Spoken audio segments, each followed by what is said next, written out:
OSSSC ତରଫରୁ ଆପଣମାନଙ୍କର nursing ପଦବୀ ଆଗକୁ ଆସିବା ଯାଉଛି। 2024ରେ ଆପଣମାନଙ୍କର ନର୍ସିଂ ପଦବୀଟା ଆସିବ, ଯାହାକି OSSSC କଣ୍ଡକ୍ଟ କରିବ। ଖୁବ୍ ଶୀଘ୍ର ଆପଣମାନଙ୍କର 4433ଟି ଭ୍ୟାକେନ୍ସି ଆପଣମାନଙ୍କର OSSSC କଣ୍ଡକ୍ଟ କରିବ।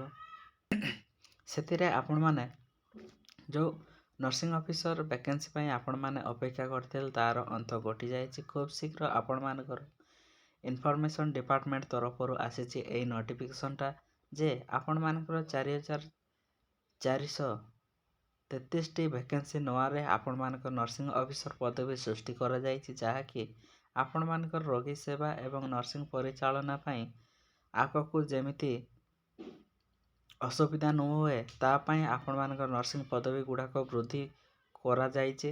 ତ ଏଇଟା ଆପଣମାନଙ୍କର ସ୍ମଲ୍ ନୋଟିଫିକେସନଟା ତ ରହିଛି।